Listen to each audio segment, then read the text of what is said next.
been waiting to speak to you. I really need this conversation. My soul is anxious to speak with you. I really need a soulversation. My heart, my home, my life, my soul. I really need a soulversation. I've been alone, hoping you'll guide me home. I really need a soulversation. This is the Soulversationist podcast. Go ahead and broadcast with your woke ass. I am the Soulversationist Nico, and this is a Soulversation. Today's episode is love, insights, and understanding, because we all could use a little bit more of it. So the first question is, what is love? And what does love mean to you? When you ask people what is love, they always give the most basic answer. Love is when you care about someone. That's what most people will tell you, because they never really apply themselves to thinking exactly what is love. When we're born into the world, regardless of the circumstances, we are born in love. There's a room full of people, and those that are familiar with how you got there. Those are the people that love you. It's a pure love, and the love that you have inside you is pure, and it manifests naturally.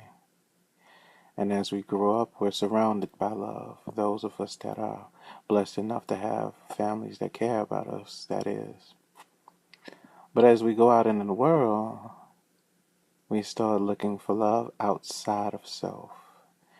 And hopefully your family teaches you to love yourself before you start looking for outside love. So that outside love doesn't become your epicenter of love. Because when outside love becomes your epicenter of love, it steals away from your self-love, the little love that you do have. So it's always important to focus on self-love. But let's talk about outside love. Let's talk about amorous love. Amor, love. That romantic love. Boy meets girl. Boy talks to girl. Boy likes girl. That kind of love. So, what is love? If you would ask me this question when I was younger, I would have probably given you a basic answer. Because it's one of those things that you just say what you think you're supposed to say opposed to thinking about it. When I think about love now, it's pure. Love is a feeling, an inclination from deep down in your spirit. It's spiritual. It moves you. The first time I fell in love, it was in first sight. From the moment I saw her, I knew I had to have her in my life. I just needed her in my life. I didn't know her. I didn't know her name. I saw her. It was, when we were in high school, you had to sign up for whatever. And I saw her, and she was with her grandmother. And I was with my god brother, and I saw her, and I said to myself, I need her. It was a deep need. I had never felt like that before in my life. And it became my life mission to find her. And by the time I finally found her in high school, I saw her, and she was walking down the hall. And at this time, I had a crush on her cousin. I didn't know they were cousins at first, at all. That crush on her cousin quickly dissipated. It just subsided, and it was gone. Even though I may have had more in common with her cousin in the long run. But when I saw her walking down the hall, I was standing next to a guy, and I asked him, I said, who is that? And he told me her name. And the next day, I saw her walk down the hall at the same time during lunch. And I said to myself, oh, when she walks this time, oh, no, no, no, I can't let her pass. And I took the opportunity. But I was still young and I was still immature. You know, when we're children, we don't understand that we're immature. You know, a lot of things we do are just reactionary. We're just going through the paces of life. But I met her, I talked to her, I got her phone number, and I had a little black book back then. Most guys and girls had little black books. It was a big thing. You know, you have a little black book and it's full of phone numbers. Especially as a guy, it's like what do you call it? It's like a star. You know, when you get a star in kindergarten and they're like, oh, you did good. Boom, I got a star. But that was our star. Used to have all of these phone numbers, and I showed this guy that was supposed to be my cousin. I was like, yo, I got her number, and I was so proud. And next thing I know, that little black book disappeared. Never knew what happened to that little black book. And I think it may have been during the summer or something, so I had no way of getting in contact with her. And next time I saw her, she was pregnant. Yeah. Come to find out, the guy that was supposed to be my cousin had stolen my little black book, and his cousin, who had a crush on her, used it and called her, and he got her pregnant. And he was maybe 3 or 4 years older than us, so he was well on his way to adulthood, and yeah, we were just teenagers. Yeah, never forget that day. So you have to be very careful of the things you share with people. But I didn't care that she was pregnant. In fact, a lot of people thought her child was my child just because it wasn't one of those things that made me falter. You know, when you want someone, you want them. Sometimes you don't even know why you want them. You know, now that I've gotten older, I understand sometimes you have past life ties to someone and your soul recognizes them, and it's just this overwhelming inclination to be with them that drives you. And I was very driven to be with her, very driven to love her. I didn't have the mature, she was used to dealing with older guys, and I didn't have that level of maturity at the time. And nor did she. So she couldn't help me rise to that level that I needed to be, because in comparison to them, you know, of course, I was a young boy. But que sera, sera. But getting back on subject, it was love at first sight, and I loved her purely, and I never stopped loving her. Even to this day, I honor her, you know. We've had many, many of opportunities to be together since then, and she just always felt like I I don't know. I think it was she felt inadequate, because when we did finally get together, it it it was one of those things where if you weren't a kid and you had maturity, we could have stayed together. But it was a lot of miscommunication and a lot of me wanting to be a young guy and not really knowing how to handle a relationship. So it faltered. So that was my first love, and she's a beautiful woman to this day. I honor her to this day, and I have many, many of fond memories. Many. So, what was your first love like? Was it a good story? Was it a bad story? Did you learn from it? Did you grow from it? Did you mature? What happened? I know I can't hear you answer, but I'm curious, so hands in your head if you don't mind. A funny thing about love is many people think of love and they think of ownership. You see someone, you want to be with them, you want to own them. Other people just want the privilege of them. So, what is love when it comes to ownership and it comes to privilege? Good question, right? It was many women that I saw, and I just wanted the privilege of talking to them, of being in their presence and getting to know them. When I was younger, I was extremely shy. I was shy to the point of anxiety. So, yeah, I missed out on a lot of experiences with a lot of different women that I had crushes on. But, you can only live once and you learn and you grow from your experiences. But when it comes to ownership, you get into a relationship with someone and it's like a contract.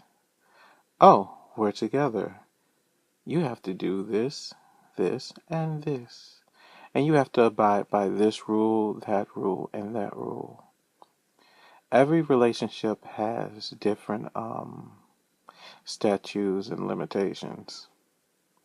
So basically, a relationship is really a contract of ownership we agree to when you really think about it and it comes down to it. Me personally, I like to share myself with someone. I don't want to be bound by your rules and regulations. I'm going to respect you as much as you respect me. I'm not going to disrespect you. And if we are together, you don't have to assert dominance over me and control me. Because at the end of the day, I'm going to do whatever I want to do. And if I leave, I leave. It has to be a certain level of trust. If you trust me, allow me to go as I go. If I love you and I care for you, I'm not going to disrespect you. I'm going to honor you and I'm going to love you and I'm going to be there. And that's something that's innate. Every relationship isn't a relationship you're supposed to be in. This is just the truth. Some relationships are relationships you're supposed to grow from and learn from. They're not our forever. Some relationships are just moments. As hard as that is for some people to stomach, it's the truth.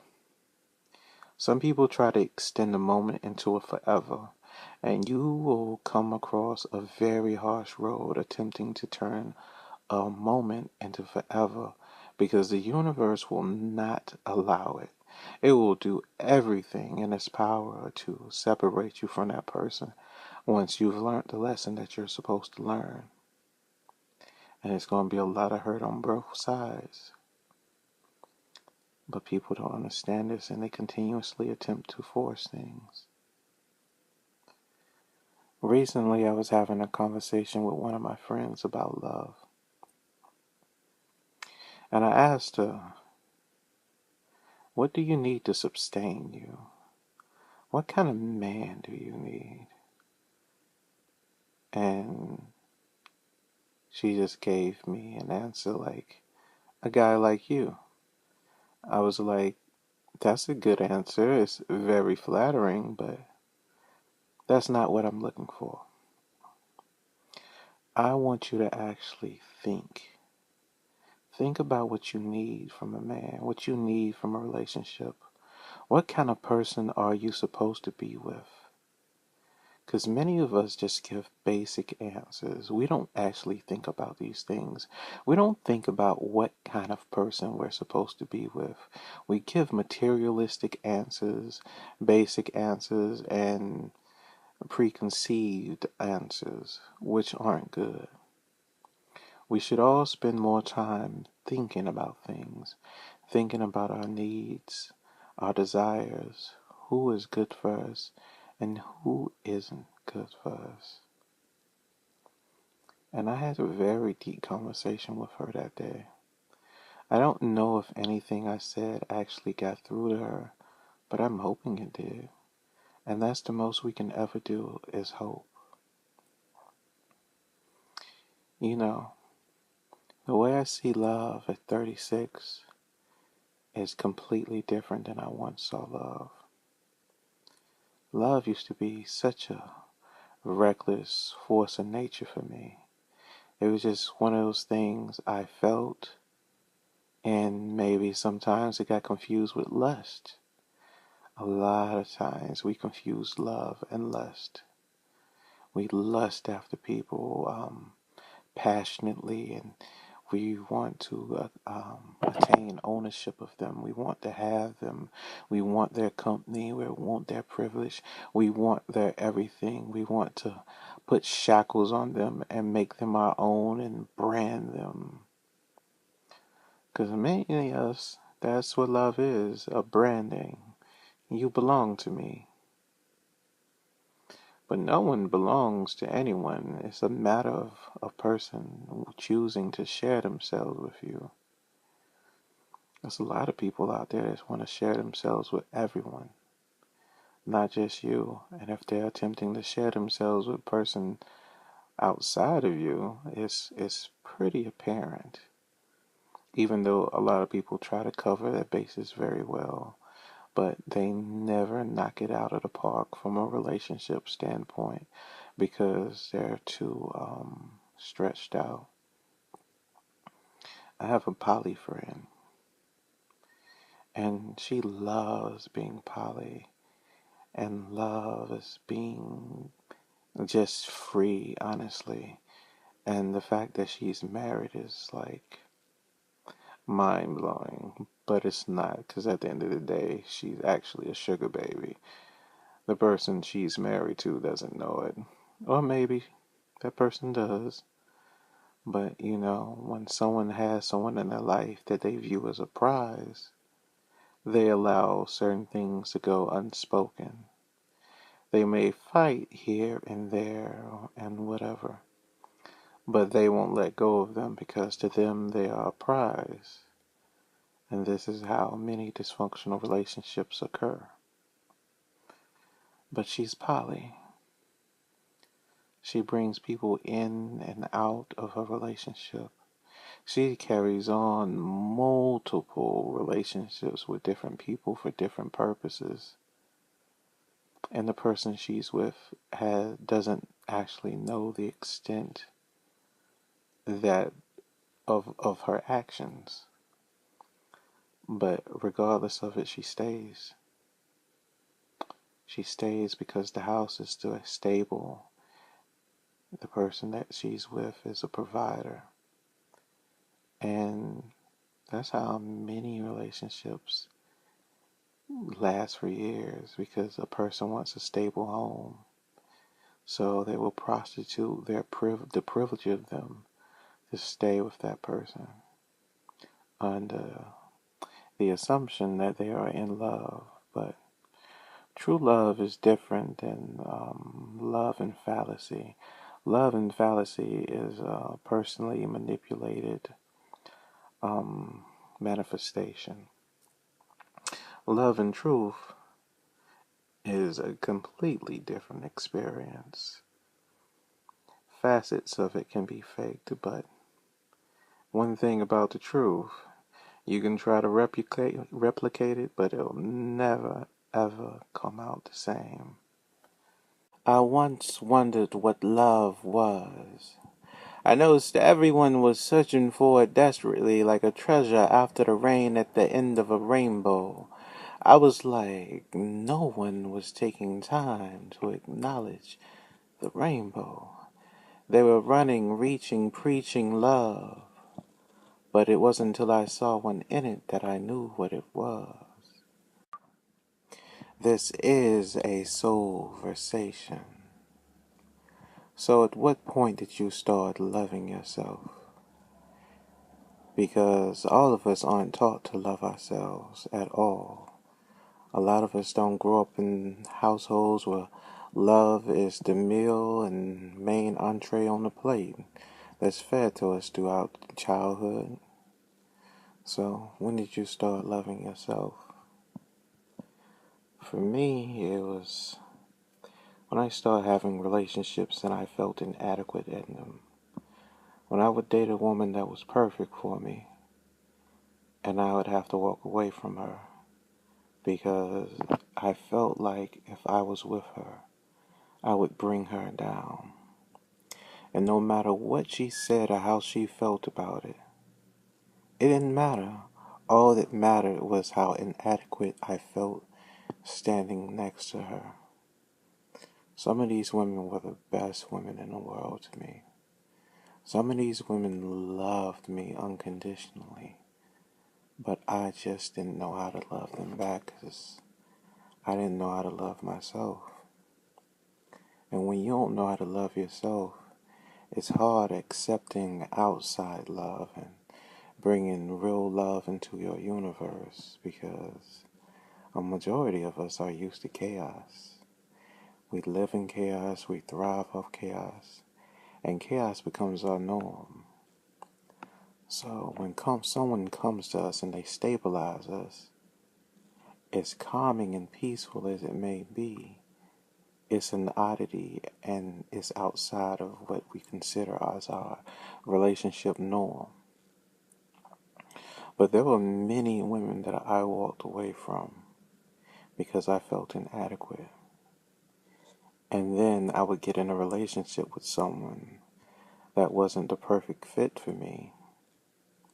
And I would feel I deserved it. I felt I deserved to be with them, and however they treated me was okay. Because it was easier to stand next to them than it was to stand next to this good woman.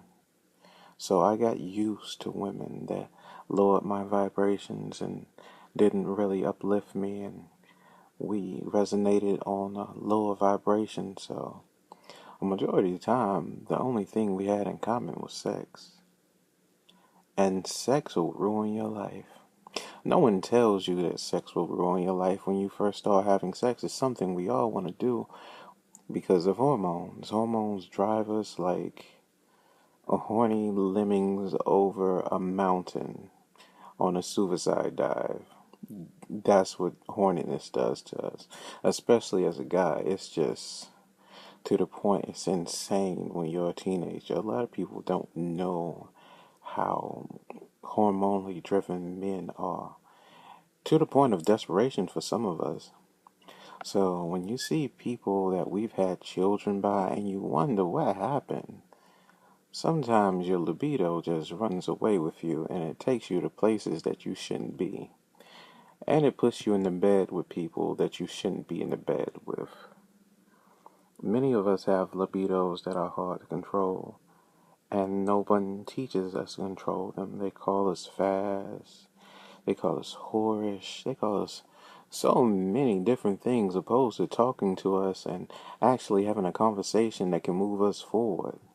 You know, people are very well versed at talking at you opposed to talking to you. And when people talk at you, you tend to repel that. No matter if it's wisdom, any kind of knowledge in it, you repel it because we are innately rebellious as well. But it's a certain cadence and tone that everyone respects. So, when did I learn to love myself? It was when I was 25. At year 25, many different things changed for me. I started fighting out of the depression that I had had since I was 9 years old. I just felt the need to change my life. I felt the need to try to become the person I needed to be for me. So everything that held me down, that depression that sits on your shoulder, that weighs you down, that makes you not want to get out of bed, I had to learn to fight it. I had to learn my own self-worth. And I had to learn to rise in my own self-esteem because no one else was going to give it to me. Sometimes you have to reach up and grab things out of the air. You have the power to do it, but many of us think we're weak. But you can't survive all the things that you've been through and be a weak person. You're much stronger than what you think you are. And you only manifest certain strengths when you need them. So always remember that. You are stronger than what you think you are. Look at the things you survived and look how far you've come in life. But I started to love myself at this point of 25 when I got with this woman, young lady. She loved me unconditionally for just being me. Before that, I had a manufactured personality. It wasn't a fallacy, it was an aspect of me, a layer of me. Because in life, you create layers to protect yourself. When you go through life and you go through traumas, you build layer upon layer upon layer. Sometimes you build so many layers that you get lost in the process, and the outcome is you think you're someone that you're not, and you surround yourself with people that you think are like you, and they don't do anything but mislead you. And I was at the point in my life where I was peeling back layer after layer after layer, reclaiming myself. And she came along. And when she came along, I decided to handle this relationship completely different. She loved me for something that no one else had loved me for before, and that was my intelligence. So many times in the past, I had to downplay my intelligence. I had girls tell me they don't like to be with men that are more intelligent than them, and I felt offended by that in a way. I'm like, so you like being with dumb guys? She's like, no, I just don't. I like to be the smart one in my relationship. And at that point, you don't understand how insecure and ignorant that statement is. People say things to us in passing that are supremely ignorant when we are young and we're just completely unaware of it, and we take it to heart, and it kind of manipulates our perception of life, our perception of ourselves, and our perception of relationships, and it molds us in a way. But this woman loved me, and the relationship was beautiful, the bond was beautiful, and it just took me to a whole different level as a person, because I had never been with someone that loved a true aspect of me. Maybe I never allowed anyone to actually get to know me at that point, because I was this manufactured person. Now, the true me leaked out like profusely, but I still had these layers upon layers upon layers of me that just really weren't who I truly was. But it meant the world to me that she loved me for my intelligence, and that made me comfortable. Something I really hadn't been in quite some time, because you're in your early 20s. You're as a man, you're running around, you're trying to sow your wild oats and being a sexual deviant, because you're taught young that your sexual conquests, they validate your manhood. It's only as you get older and you mature that you understand that's not true at all, not in the slightest. But when you're running through the world and you're attempting to validate your life and your manhood with your penis and with conquest of woman after woman, you don't understand the trail of broken hearts that you're leaving behind. You don't understand the negative energy that you're leaving behind. As a man, you don't always get this because you have emotional immaturity. But that also goes for women as well. It's not just a man thing. Many of us get caught up in our hormones and caught up in sexual triumphs that we lose ourselves completely. Everyone knows someone that has lost themselves in a relationship or just in life, and you look back at them and you say, what happened? And everyone just scratches their head. People build layers. These layers become walls. These walls become enclosures. These enclosures become boxes that we live in. And we don't even know that we're living in these boxes. But it was funny. From that point on, I started embracing things about me that I loved. Art, love, poetry. She was a violinist, so we shared that love for music. I was still doing hip hop music at that point in time, but you know, when you grow up with a background in jazz, you love melodies, you love R&B, you love the art of creation. And when two people have that thing in common, miraculous things can happen. So, at that point, I stopped being so defined by outside love. Now, mind you, I wasn't at the point of maturity where I was just so astoundingly wise at all. I still had a ways to go at 25. No one has it figured out at 25. No matter how mature they may be, what they own, the house they live in, the goals that they have achieved. No one has it figured out at 25. Life experience is a beautiful thing. And the more experience you can get in life, the more you can grow. The more you sit back and you journal and you seek to understand your life and the things you've been through, the more you will grow as a person. The problem with life is many of us just live it. We live and we live and we rip and we run and we rip and we run until we end up tired. And we lay down and we wonder, how did we get so tired? How did life wear us out? It's because we never took that time to ourselves to sit, relax, look at the stars in the sky, and say, the universe is beautiful. My life is beautiful. The things I've been through, I've learned so much. You know, when you start looking back at your life, you'll learn a lot. A whole lot. A lot of old enemies will become very wise teachers for you. So at that point, I stopped being so defined by outside love. I started to believe in complementary love.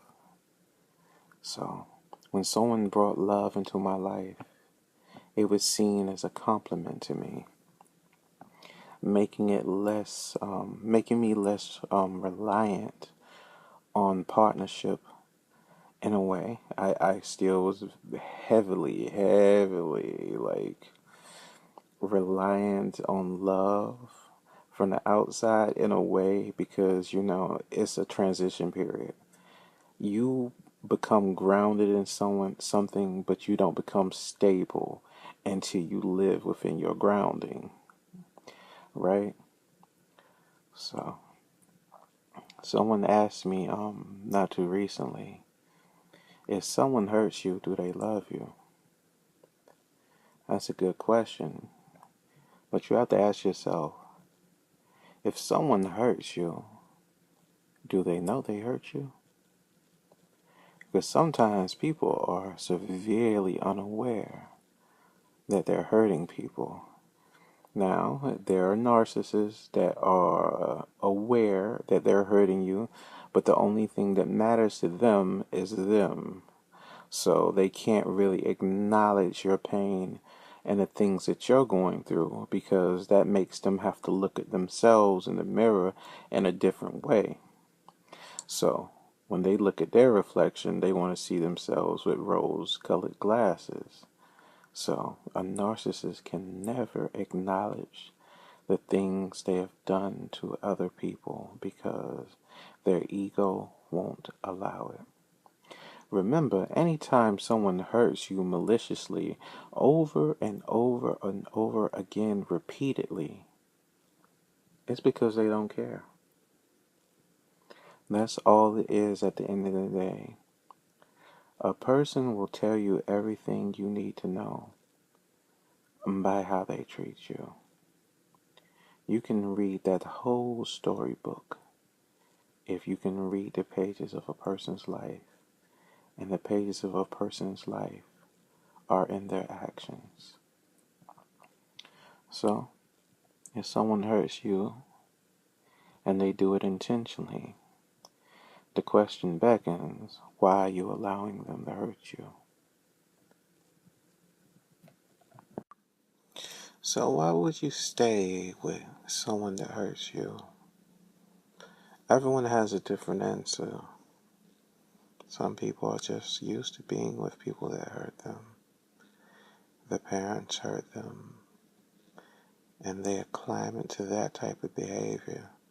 So of course, when they get in a relationship, they don't flinch when it comes to someone that hurts them. Other people say, I've invested so much time, so much effort in this relationship, I can't give up on it. And I say to them, if you've built a house with a person, the foundation of it is flaky, it falters, the house that you built is slightly becoming more and more decrepit every day, the foundation is broken. How do you force yourself to live in that house? No matter how much time you've invested in that relationship, how is it worth it if the house itself drains the life, love, and energy from you? The very environment of the house is not a place that you want to live. It's not a home, it's a shelter. A shelter doesn't have to be a home by any means. You can go hide up under a tree and it can be a shelter. But when you build a home, you actually want to build a home. There's only false security when you build a house upon a flaky foundation. Eventually, the walls of it start to crash down. And sometimes those walls will fall atop of you. So, what kind of house are you building with your love? Is it the type of house that you can live in forever? That has positive love energy, nourishing love energy, the type of energy that children can be raised in and grow up and have healthy, balanced lives.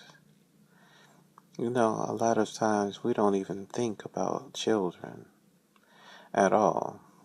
We don't think about the type of relationships that we have with people and how they affect the children, if you have children, or even if you're thinking about children. Not too recently, I proposed a question, and that question was, what if, in a divergent timeline, every time you had sex with someone, you created a child? Every time, every person you had sex with, you created a child, you created a life. How would that change how you have sex? How would that change how you have relationships and sexual encounters if children were involved? How many of us would be as reckless as we've been? How many of us would say, you know what, I shouldn't have had sex with that person, or that person? Every sexual encounter has the possibility of making a child. So, how reckless are you being? So, can we talk about real love? I think real love is something that's different for everyone. I know it's different for me. I fell in many different type of loves in life, you know. I've had great loves, I've had lesser loves, I've had unconditional loves, loves that became something, manifested into something that I would have never expected in the beginning. So, you know, someone asked me about what is true love? What is real love? Real love is, of course, it's an affection, but it's an action. It's an action towards a person, how you feel about them, how you treat them, how you view them. Many people you think love you don't love you, because a person that sees you with loving eyes can never mistreat you. Now, sometimes, because we're all human, they may slip up and may have an action towards you that doesn't seem loving. But if a person loves you, they will see how you react to it, and they will say, oh, I didn't know I did that. I didn't know I'm wrong. I'm sorry. You know, because none of us are perfect. Some of us slip up and we falter sometimes. But it's about not making repetitive mistakes, not making the same mistakes when it comes to love. So what is real love? It's hard for me to say because I've had love on fire. By love on fire, I mean extremely passionate love. That type of love that reaches inside of your chest and takes your heart while it's still beating and sacrifices it to the universe, and the universe rewards you with overcoming elation. That type of love, that overwhelming, addictive type of love. The type of love that you wake up in the morning and your partner is the first thing on your mind. And the last person on your mind as you go to sleep. And maybe you see them in your dreams as well. That kind of love. The type of high you get from that love can be very addictive. Very addictive. And sometimes that person becomes the center focus of your world. Because you love them so much. It's completely overwhelming sometimes. If a person doesn't love you as much as you love them, which I can't say is a good thing or bad thing, because we all experience love on higher and lesser degrees, you know.